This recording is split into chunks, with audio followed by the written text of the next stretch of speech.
Hello everyone, this is Michael Kalyan, the Project Director of Diverse Talent by Fantastic and the Youth Ambassador of HKCECES. Today we have Dr. Jenny Edwards with us. Please introduce yourself to the audience. Hi, I'm Jenny Edwards. I live in Evergreen, Colorado. I teach at Fielding Graduate University in a doctoral program for Leadership for Change, and I love working with my doctoral students. So the topic we are going to talk about is strategies for integrating invitational education into artificial intelligence. So Dr. Edwards, your work focuses on intentionality. How can we be intentional using AI in a way that doesn't accidentally exclude students who learn differently or don't have same access to the technology? Good question, thank you, and that's a really important question.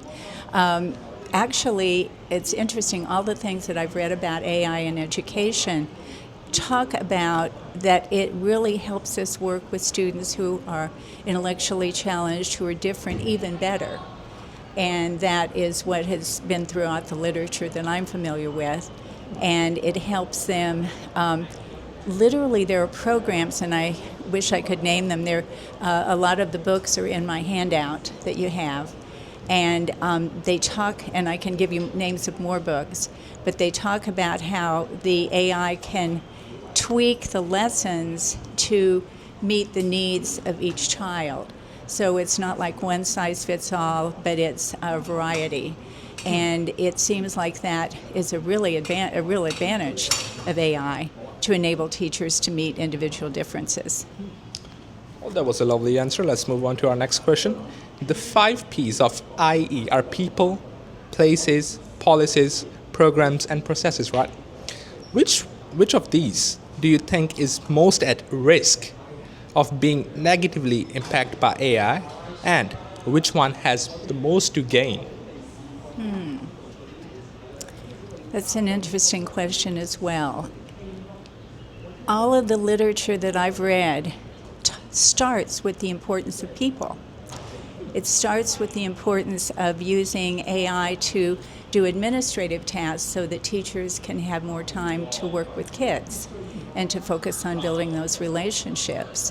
Maybe it was just the literature I read, but they really were focusing on the personal aspect. I think, and of course I put the handout together, which you have. Feel free to share it with people. Right now with me, so we might put it online later. Yeah, if you need a PDF copy or whatever, let me know. I can give you my contact information. I think it's important, which are most at risk. Of course, people, you need to consciously work with people. The places aspect, you always have a beautiful classroom, and one of the areas that I read about was making sure your AI applications are very pleasing visually. So programs, processes, I think it's important for people to know invitational ed and consciously work to help students in all of those areas and to adapt AI, to use those to enhance the use of AI. Well, let's move on to our next question. You've written about inviting students to learn, right? How can an AI tool be designed to actually invite us to learn rather than just deliver information to us? I bet you could ask it to do that. Well, AI, please do this, right? maybe. I've That never would tried be- it by myself. Nor have I, but that could be something to do. All right, okay. Yeah, I bet it could do it. All right. So let's move on. Could you share a magic wand idea? Yes. What would a perfectly inviting AI-powered classroom look and feel like for a student? Ask that again. What would a perfectly inviting AI-powered classroom look and feel like for a student?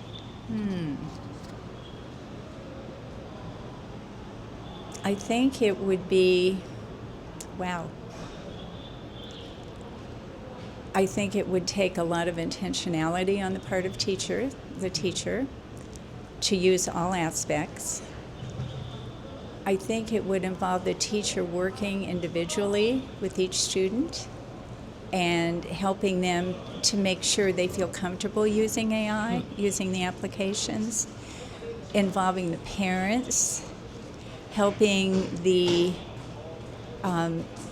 making sure that the programs were aligned culturally with, in the handout in grok.com or grok.ai, I forget, grok something. Grok had ideas for Hong Kong and mainland China that are included in the handout, in people, places, etc. So I think a main piece, and something I've been really impressed with your schools, is how you're focusing on the Chinese culture and the Hong Kong culture, and to really focus on building students' self-esteem. I think it takes the consciousness of the teacher with respect and trust and optimism and caring for students. That was I think it's the relationship. Yes, it's a relationship. Well, that was a great answer. Let's move on to our last question. What one piece of advice would you have for the students on how we can advocate for ourselves to ensure AI is used in ways that support rather than replace our relationship with teachers? Okay, say that again. What is one piece of advice you have for the students on how we can advocate ourselves to ensure AI is used in the ways that support rather than replace our relationship with teachers? Thank you. I think it's important for students to learn invitational ed. For them to learn, I would suggest students sharing the handout with students and helping them to understand so that they could work collaboratively with their teachers.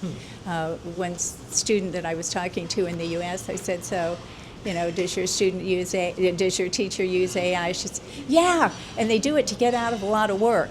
And they're doing less work, and we're doing all the work, and blah, blah, blah. So I think it's important for teachers and students to work collaboratively to really make sure that the classrooms are inviting, and maybe put the students in charge, and the students go, hey, wait a minute, that wasn't too inviting, and let's maybe teach them the language of AI.